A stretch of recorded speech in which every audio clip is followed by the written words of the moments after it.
Hello and welcome to the second part in our series of support for 2016 school education staff mobility applications. If you haven't done so already, please do watch the first part in our series, which is also found on our YouTube, which is an introduction to the core. So please do watch that before continuing to watch this video. This video will take you step by step through the application form, explaining some of the technical aspects of how to actually navigate through and complete the form. But before actually going to download the application form, please do download our guidance, as there's a whole section called Prepare to Apply, which contains important information about things that you must do in advance of downloading and submitting the application form. So to download our guidance, go to our website, click Menu, click Apply for select Apply for Funding, scroll across to Schools Funding, scroll across again to Staff Mobility Funding, and click on that link there. And then once on the Apply for School Staff Mobility Funding page, if you scroll down, there is the application eForm. But as I said, before downloading that, please download our application guidance. So the UK National Agency has prepared a useful document to support you in completing your application form, which looks like the document I'm showing you on the screen. And if I scroll down, as you can see, there is a whole section called Prepare to Apply. So please do read this guidance document carefully as you go through the application process, and you must complete all the sections in this Prepare to Apply part before downloading and completing the application form. So you can see you need to learn more about the type of project, understand the core project budget structure. You then need to register your organisation on ECAS and obtain a personal identification code. You need to upload financial identification forms and legal entity forms to your organisation's PIC on ECAS, and this is an essential part of the application process. If you submit an application without having these documents attached to your school's PICs, your application may be deemed ineligible. You need to understand the assessment criteria, as this will help you construct a very strong application. It's always useful to know what assessors will be looking for and assessing your application form against. You do need to check your organisation's organisational capacity and financial capacity, and we've got more information in our guidance here for you to read through just to check that your school or organisation is eligible for funding. And once you've done that, you should be ready to start completing and downloading the application form. So to download the application form, you need to go to our Erasmus Plus UK website. So it's erasmusplus.org.uk. And then if you click the menu button and scroll down and hover over Apply for Funding, hover over Schools Funding, hover over Apply for Staff Mobility Funding, and then click. And then, like with the guidance, it's on the side panel. So can you see we have the document downloadable here? So if you click on that, you should be able to download the application form, which looks something like this. The first thing you should do is read the general information section. So this contains lots of information about things you need to know before beginning to complete the form. So it is compulsory to complete the 2016 electronic application form when applying for a Key Action 1 school funding project. The e-forms can be downloaded, as I've just shown you, on our website, but please do ensure that you download the correct application form for the project type and call that your organisation wishes to apply for. If you've previously used a 2014 and 15 application form, you need to transfer the information across onto the 2016 form, as you will only be able to submit successfully using the new 2016 form. And please note that there are some changes between previous year's application forms, so please do reference to our guidance document carefully. The eForm is a PDF file which needs to be opened and edited using Adobe Reader. And for more information about Adobe Reader and the requirements, please do check out our websites. We've got lots of information there. In order to save the eForm on your computer or network, you can click File and Save As, and save the form to your desktop or somewhere on your computer locally. Once your form is saved locally on your computer, you'll be able to click on the form in your local files and open it up to edit it. And in order to avoid any older versions of Adobe Reader opening the file by default, it's best to open up the Adobe Reader software first and then go File, Open, and open the eForm there. But as long as you've saved the eForm locally, you do not need to be connected to the internet to enter information into the form. And as I said, the downloaded eForm can be saved and closed at any time without you losing the encoded data. But it's important that you will need to save your application form as you go along in order to ensure that you don't lose anything that you've added. But it's a really, really important point to stress as well that whilst you can work on the application form offline, your computer will need to be connected to the internet to complete certain functions such as checking your PIC code and validating the form using the Validate button at the bottom of each page. So the form connects to the internet in certain circumstances, and that allows it to access the EC's calculation base. So where things automatically calculate or populate for you, often you will need to be connected to the internet to derive that information from the internet to populate your form. We do recommend that you validate each page of the eForm as you complete it. As I said, some functions, such as the automatic calculations, will not work unless pages are validated. So you should fill in all the required fields in the form using your mouse or tab keys to navigate, but please note that fields appearing in grey are pre-filled calculated fields. So if I show you, you can see here the Erasmus Plus field that's highlighted here. This is grey, so it means you can't edit it. It's pre-populated. Boxes with a red outline are mandatory. There are some functions for drop-down menus, just as I'm demonstrating now, where you just use your mouse to click and choose the most appropriate answer. And as I said again, you've got the grey boxes which pre-fill for you. And then there are some blue boxes, which I'm just highlighting now, which are not mandatory, but you are advised to complete as many sections as possible. So blue boxes without a red outline are not mandatory, but you should complete them if you know that information. Every box, if you hover your mouse over it, it will tell you the maximum amount of characters available for that box. It's not necessarily the number of characters that you need to write, but it's just to tell you what the maximum limit in that box is. And on each page of the application form, there is a Validate button. And this, by clicking this when you're connected to the internet, the form makes calculations or it checks to see if there's any sections of the form that you've missed or not filled. So if I press Validate, it will show me that I've not completed certain sections of the form, and it will take me to the first part of the form which is missing or incomplete. So I'm now going to go through the application form step by step, and by having this video recorded, it means you can go through at your own leisure. But please do use this video in conjunction with our application guidance document, as wherever there's a narrative section in the form, I'm not going to cover it in this video because our guidance does cover each question in depth and gives you information about how to construct your answers and what the assessors might be looking for in those narrative parts. So the purpose of the video today is just to take you through some of the technical aspects of the form, or areas where we know in the past people have had lots of questions.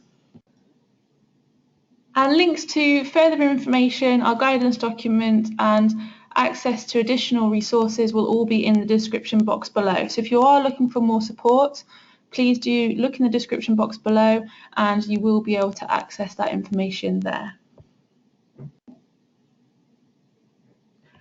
So let's get started. So once you've downloaded the application form, you need to read section A, the general information, then you get to section B, which is called context. So here, this information should explain the details of the call in which you are looking to apply for.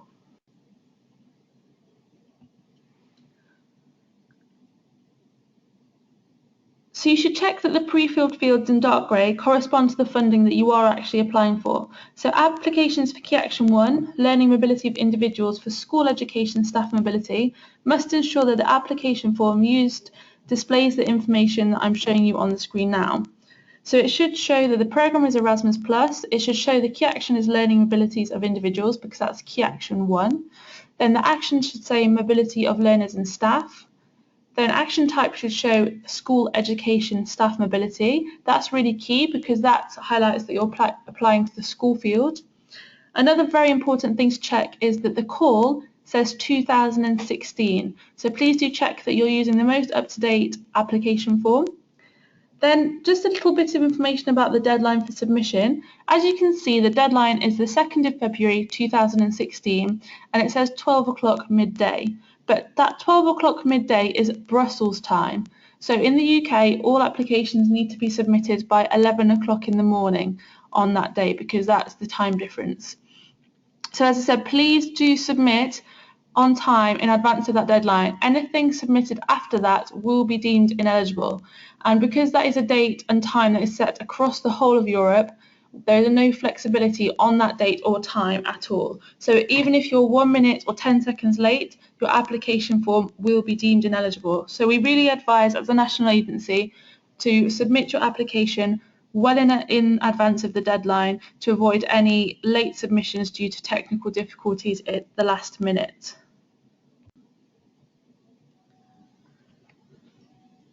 So in this section, the only field that you're actually required to complete is languages used to fill in the form.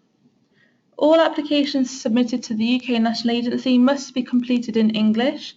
So you must therefore click the select drop-down menu and then with your mouse just select English.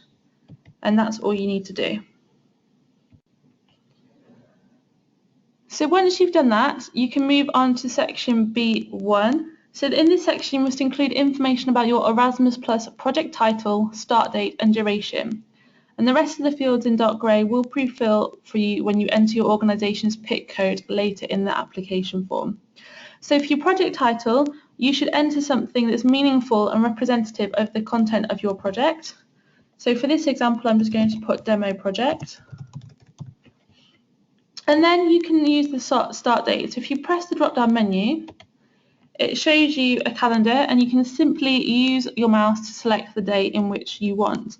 So you need to select a date from the 1st of June 2016 to the 31st of December 2016. So anything from the 1st of June 2016 to the 31st of December 2016. Now we've got a whole section in the plan your project part of our application guidance about how to choose a start date that's relevant to your project and also how to choose a duration. So please do check that out in our application guidance, so information about how to choose a project start date. The reason why we stress this is because any activity that you want to use your Erasmus Plus funds for must fall within your project start and end date. And also projects that start early, for example in June, may not necessarily receive their funding by their project start date, so it's also worth bearing that in mind. So before just choosing your project start date and duration, please do read the information in our application guidance on choosing appropriate project durations. But once you have chosen your project start date, you can then choose your duration, and it's according to months. So if I wanted to just do a 1-year project, I'd select 12 months. And as you can see, the project end date automatically populates for you based on the information you put earlier in the form. And then where it says applicant organisation full legal name, this field will populate based on the information you put in later in the form. And also where it says form hash code, this will be generated automatically as you create and submit your form. So as best practice, it is good to press the validate button and it will take you to sections which have not been completed yet. So as you can see, it's jumped to the next section, so that means everything we've done up to that point has been filled in full. So when you get to section B.2, it's really important that you get this right. So you use the drop-down menu and you need to select the country in which you are submitting your application form to. So if you are submitting your application form and you're an organisation based in the United Kingdom, you must press United Kingdom. That will ensure that your application is sent to us and we will then send your application to external assessors who are experts in the field of education in the United Kingdom. Once you have completed those, you'll need to scroll down to section C. So as I said earlier in the video, there are things that you need to do in advance of trying to complete the application form, and this is one of them. So in advance of doing this section, you must register your organisation on the European Commission's participant portal to obtain a personal identification code for your organisation, if it doesn't have one already. If your organisation already has one already, it's simple, you just use that number. And if you need to actually register, please use our guidance on our website and the information provided in the application guidance document.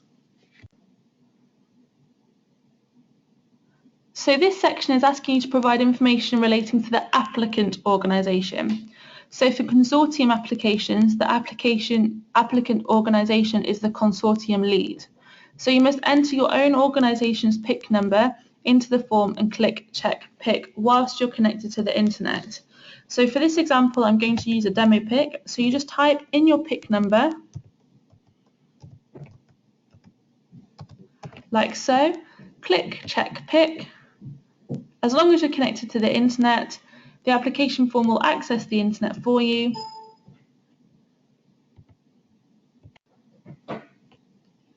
And as you can see in the example I've just done, if you don't put in the number correctly, it won't be able to access or derive the information.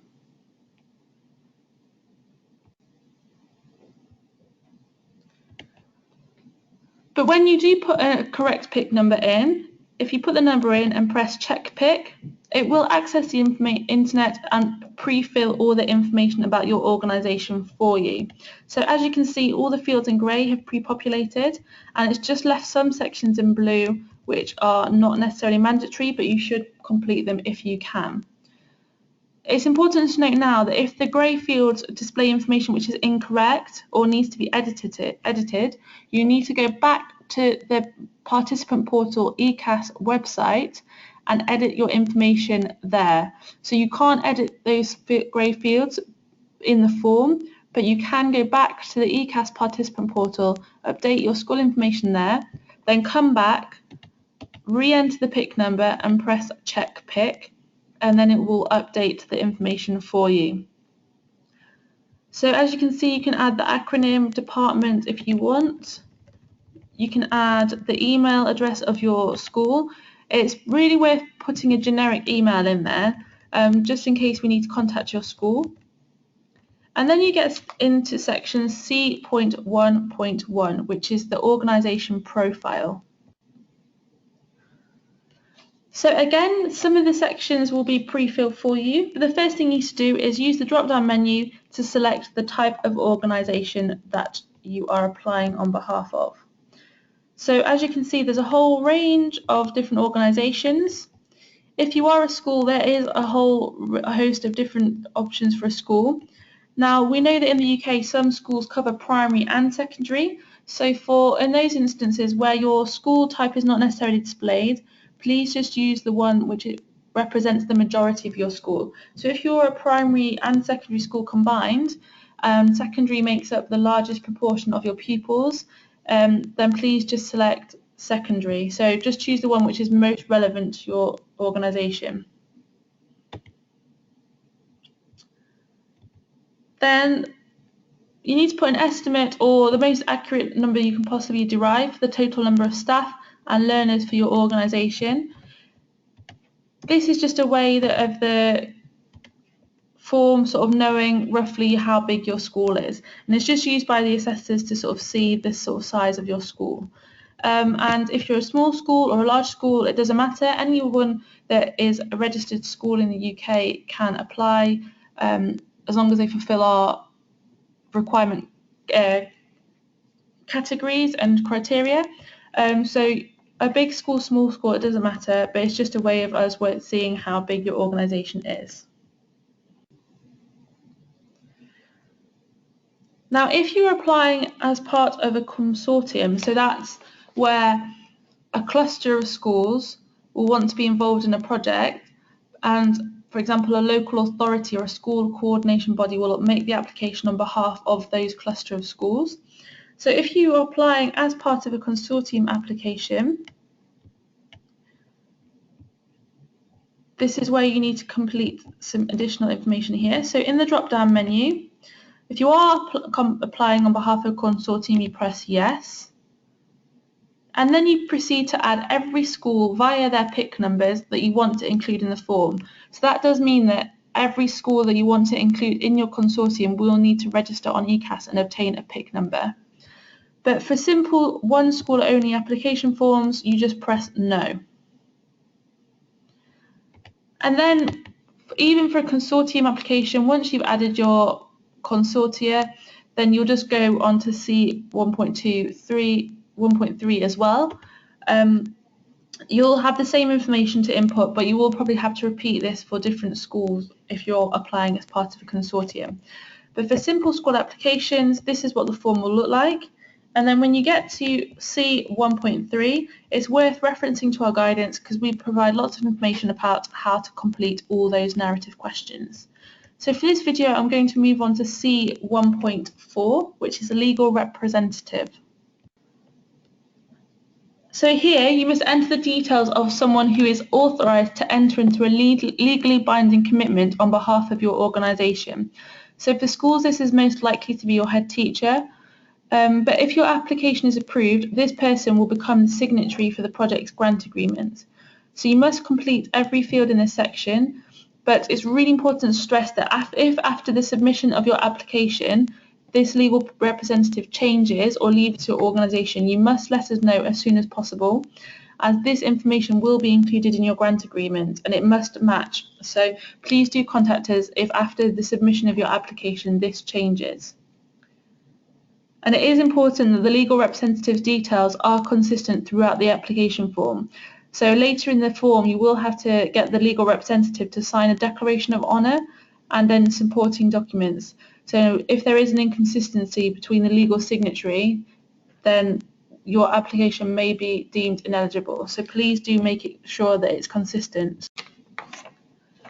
So you just need to enter the title of the legal representative, their gender using the drop-down menu,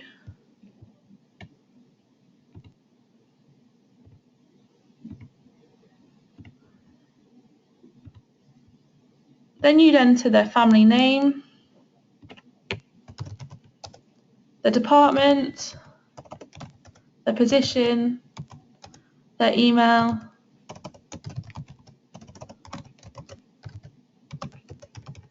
and their telephone number.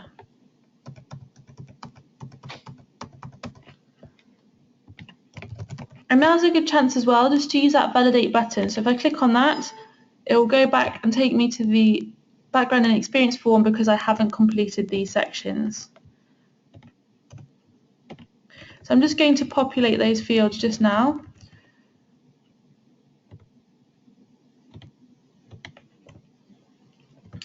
So if I press validate again, it's just taking me back and showing that gender has not been completed. So if I scroll up, press mail, just make sure that that's working correctly, and then I'm ready to move on. Then you come to section C1.5, which is contact person. So here you should enter the details of the primary and any additional contacts for the project. So this is usually the person who is coordinating the application and additional staff members who need to be kept updated about the project. We will use these details as the first point of contact for the application, and if the project is successful, information about the grant agreement, etc.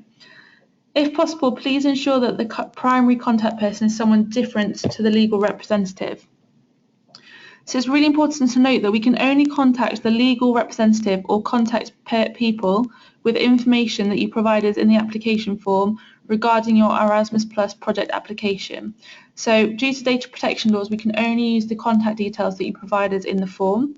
But if after this application submission any of these details change, you must inform us as soon as possible. We can then update it and make sure that the relevant person will still get contact with us.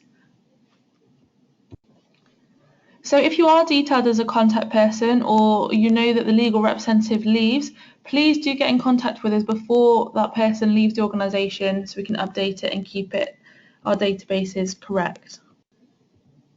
So like the legal representative, you just go through and you complete these fields as so. But it's really nice in 2016, you can now actually choose to add additional contact people, which is really useful. So if you want to add more than one contact person, press the Add Contact Person button, and then an additional field will appear. So you can add a second contact person. You can add up to 3, and it is worth having additional people just in case someone does leave your organisation. We've still got people that we can contact.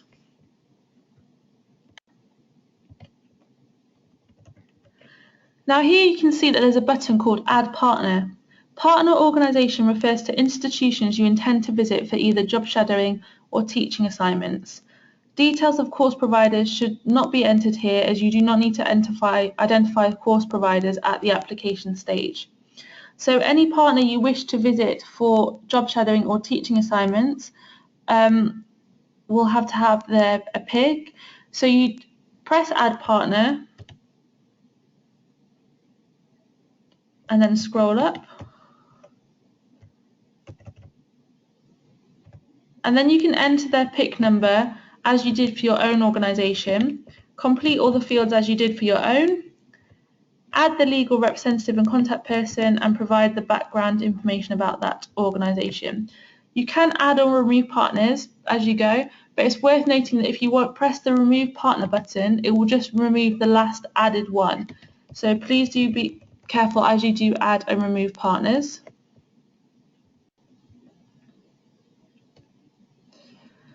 Now section D is all about the European Development Plan, and we have a whole host of information in our application guidance under the Prepare to Apply and Plan Your Project section, and we've also got additional information in the step-by-step part of the application guidance. So for information there, please do access our guidance document.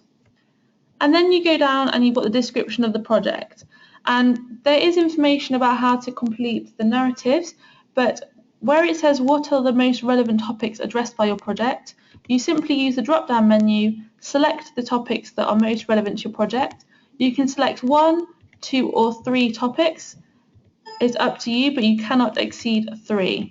So you just choose the topics that are most relevant to your project. Once you've done that, you scroll down and you've got more narrative sections. So as before, please do use our guidance, which provides you information about how to complete each question. Underneath F1, it does have some plus and minus buttons. So you can click that if your organisation will be validating learners' experiences or competencies acquired during their experiences abroad.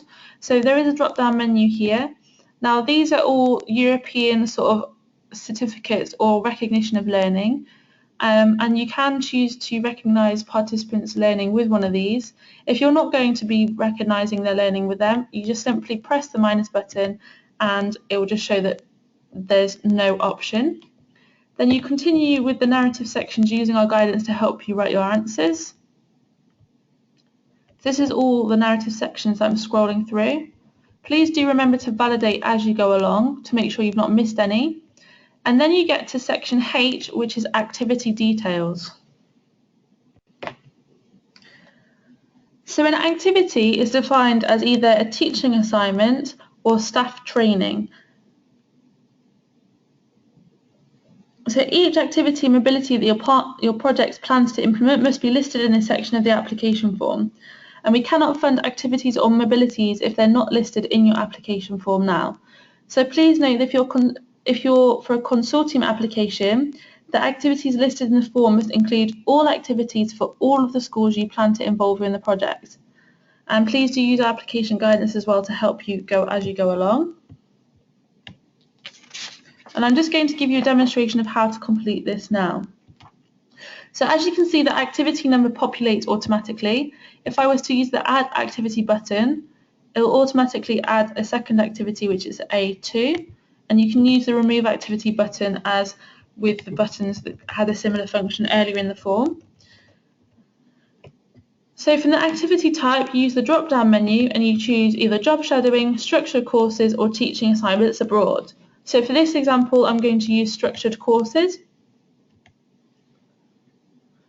And then for this example, I'm going to be sending staff on immersion courses. But some staff are going to go to Spain to improve their Spanish, and some are going to go to France to improve their French. So for the country of origin, it would be United Kingdom. So you just select United Kingdom from the drop-down menu. And the country of destination is Spain. Then I'm going to add the second flow, because although it's a second flow, it's a slightly different type of type within the same activity. So the second flow are going from the United Kingdom to France. Now, because although they're in a different location, it's all of the same activity type, it's all immersion courses, you can include it in the same activity type with different flows 1 and 2. Now, if I was sending some staff to Spain for immersion course, but some staff to France for teaching practice training, you would have to add it as a different activity because it's a different type of activity. But where everything's the same, it's just in a different location, you can just do it as a flow within the same activity type. Now, where it says distance band, it's really important that you now go to the distance band calculator. And you can find this easily by searching in Google distance band calculator. And all you do is you put the location of your organisation and you select from the menu, and then you put where you're going to. So for this example, I'm going to Gandia in Valencia. And as you can see, it's come up with a distance of 1,410 kilometres. So you then go back to the application form and you choose the distance band bracket that fits in. You don't double the number that appears in the distance band calculator, you just enter the bracket that it fits in as the e-page shows. Then I'd do the same again if I was going to France. So for this example, we're going to Paris. And I press calculate. And as you can see, the distance from Cardiff to Paris is actually shorter, so 490. So if I go back to the application form, that would be in the smaller distance band bracket. Then it says total duration, so that's excluding travel days. So this is the actual days you'll be in this example undertaking the course. So if in this example, for the Spanish example, we were flying out on the Sunday, and then the course was running for 5 days, so Monday, Tuesday, Wednesday, Thursday, Friday, it was a full day of being in the course, and then we flew back on the Saturday. That would be a total duration of 5 days because it was 5 days actually doing the course. And then for the second example, if it was a 2-week course but with a weekend break in it, so if it was a Monday, Tuesday, Wednesday, Thursday, Friday course, and then for the second week, Monday, Tuesday, Wednesday, Thursday, Friday, it's 10 days of course.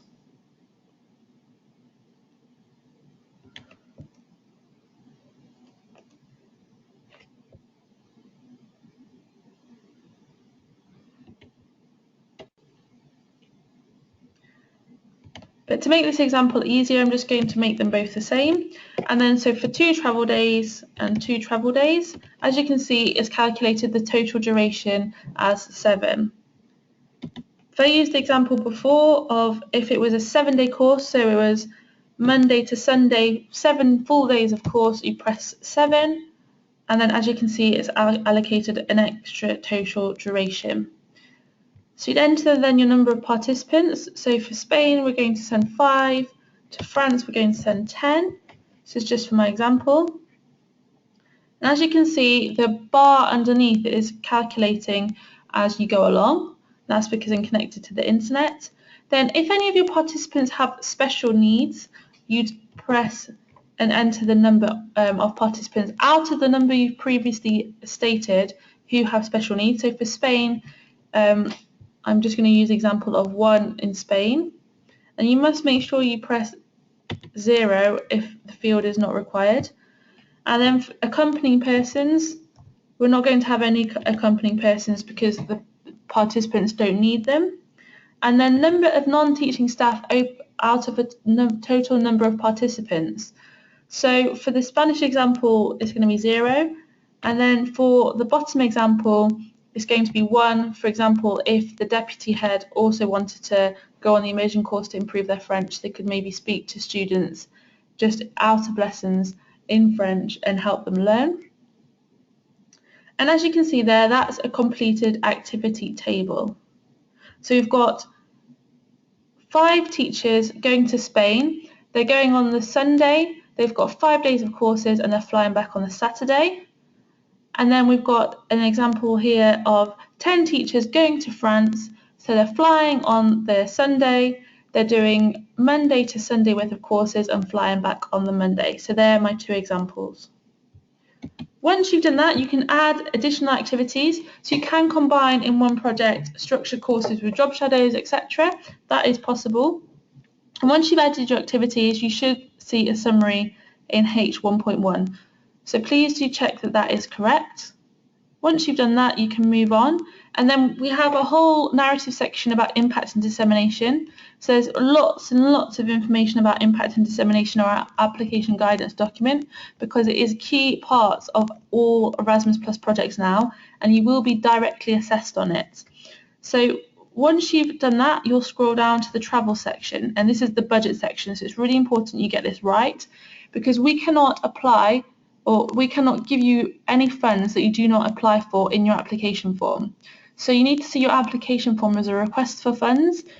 It will then be assessed, and if your project is successful, we can only fund up to the amount that you stipulated in your form.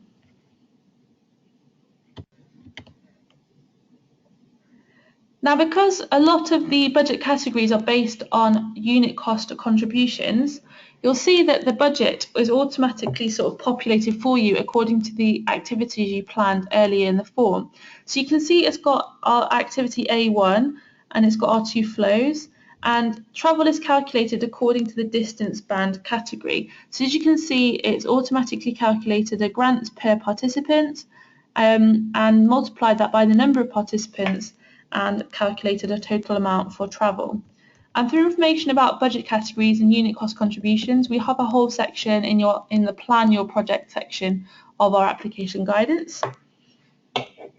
Now, then you've got the section individual support, and this is a unit cost contribution according to the country you travel to on a per day basis. So as you can see, you do get subsistence individual support money for travel days as well. So the duration per participant is 7 days and 9 days for flow 1 and 2, and it's automatically calculated the grant per participant and then a grant amount. Then organisational support is based on a per participant basis. So it's a unit cost contribution for every participant that you've included in your form.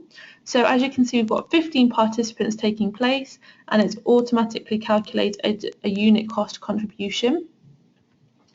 Now we get to course fees. Now this is where it's really important to get correct. If you're applying for structured courses, and only if you're applying for structured courses, you can apply for additional funds for course fees. So you'd press the plus button and choose the activity that it relates to. So can you see it's activity A1, but this is combined, so it's for France and for Spain. It's automatically calculated 15 participants.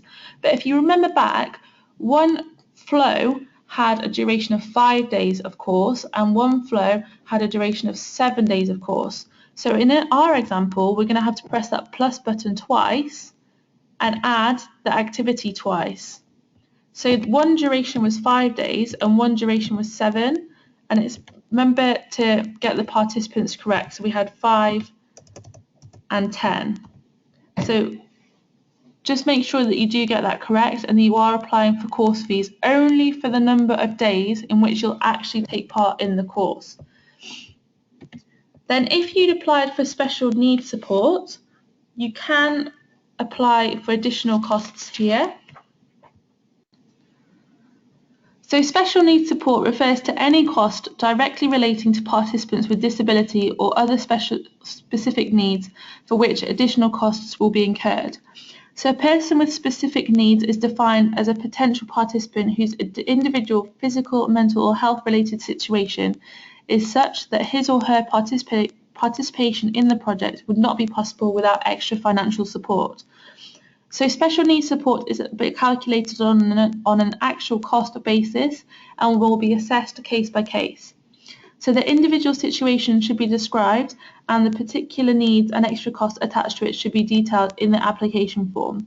So based on these explanations and the availability of funding, the UK National Agency will be able to determine whether extra support can be granted. You should also bear in mind that assessors can reduce this amount accordingly if the request is deemed too large or there is no clear justification provided.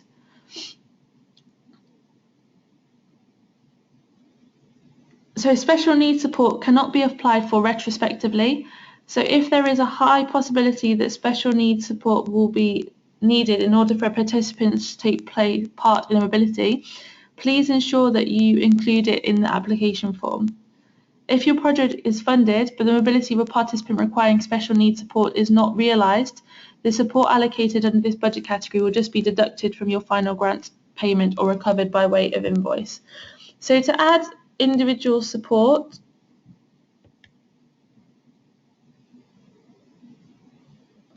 you just press. So to add special needs support, you press the plus button, you select the activity it relates to. So if you remember back when we were completing information about the activity A1, we said one participant had special needs or additional needs. Now, this box looks very small, but as you can see, it's got a 500-word character. And if you do need to provide additional information, you can upload it as an annex to the document. If you are doing that, please write information and put additional information provided as an annex. But in any case, you have got at least 500 characters to write information about why that person needs additional costs relating to their special needs. And then you enter the grant that you want to request for that. So for example, if you needed to hire a wheelchair while the participant was in Spain so that they could be mobile, you'd enter hire of wheelchair for participant whilst in Spain. You should obviously provide much more information about the costs that are required and the special needs or additional needs and why that participant has those additional needs. And then you put in how many euros that cost would equal. If you're applying for additional costs, so if that participant needed to hire a wheelchair and something else, you'd press the plus button and add it as you go along. So make each additional cost a separate line. And as I said, you can add additional information uploaded as an annex, which I will show you how to do later. So if that 500 characters isn't enough to convey why you need the special needs support, you can use a Word document and upload it as an annex later. Then exceptional costs refer to the cost of a financial guarantee if the national agency asks for it, and for expensive travel costs of participants from the outermost regions and overseas countries and territories. In line with the regulation establishing the Erasmus Plus programme, which calls on taking into account the constraints imposed by the remoteness of the outermost regions and overseas countries and territories. But if you are wanting to apply for this additional money, please contact us and we can provide you with information as whether those exceptional costs are relevant or valid or not. But I would have thought that not too many schools would be requiring exceptional costs. But as I said, if you do want to claim exceptional costs, please do contact us and we can support you in completing that part of the form. But it works much like this special needs support. You press the plus button, select the activity it relates to and complete the information. Then there is a section here as well, which is please provide any further comments you may have concerning the above budget. So that's about any of the budget that you've applied for. If you do need to provide additional justification for anything, please do enter it here, as it will be checked by the UK National Agency and the assessors to check whether what you've applied for is required. Then you get down to section K, project summary. Applicants must provide a well-written, comprehensive summary of their project within the application, and we have more information about writing this on page 40 of our application guidance documents. Once you've done that, you scroll down And it says here, please provide a translation in English. If you had selected that you were going to complete your application form in English, this box won't appear. Then there's K1, a summary of participating organisations. If we'd filled the form in fully, then that would detail there. Then we get to budget summary. So as you can see, this is a summary of all the costs that we requested through this video. So it's got travel, individual support, course fees, special needs support, and it's totaled it up for you. Please do check that grants calculated is what you're expecting. So you can see it's all added the organisational support as well. We will not be able to fund any money above that total grant calculated. So if that's not what you're expecting, please do check that you've entered information about every participant and as you've gone along through the form. Once you've done that, you scroll down and you've got a checklist. So before submitting the application, please use the checklist to make sure that your application fulfills the requirements listed. There are lots of key information, so please do go through that section methodically. Then you need to read section M, which is a data protection notice. And then we get to section N, which is the declaration of honour. So it's got information here which the person signing it needs to read. And then you're able to press the Print Declaration of Honour button. So it'll print a declaration of honour that can be signed by the legal representative you stated earlier in your application form. Now, this is really important. Failure to submit an application form with a declaration of honour attached as an annex could result in the application being rejected during initial eligibility checks. So please ensure that the signatory of the declaration of honour matches the individual you name as the legal representative in section C 1.4 of this application form. Once that's been done, you can scroll down to annexes. So the following documents need to be annexed to the application form. So the declaration of honour that you've just printed, it needs to be scanned and attached here as an annex. And any partner mandates for partners in the case of consortium applications. So if you are applying as a consortium application, every school involved needs to sign a partner mandate between the consortium lead to say that they are happy for the lead to act on their behalf. Also, if your project involves teaching assignments or job shadowing and you've listed a partner organisation or organisations in your application, you will have to include partner mandates for each partner signed by both parties. So applicants, you need to make sure that all documents specified in the checklist are submitted electronically with this application. And to attach documents, you click the Add button and it'll take you to a usual window and you can double click and select the file you want to attach. Please note that only PDF, docx, XLS and JPEG and text ODT and ODS files can be submitted electronically within the application. No other files will allow you to upload them. A file which has been created in error can be removed by clicking the Remove button, which replaces the Add button once you've added it to the form. And although there are only 5 spaces in the annex section of the application form, this does not mean that only that number of documents can be submitted. Documents can be combined into a single document rather than uploading them separately. And it's important to know that there's only a 10 megabyte limit when uploading documents. So if your file sizes are too large to upload into the form, go onto Google and type in PDF compress, and you can upload a document and it will make the size smaller, and that will make your file size smaller so you can add it.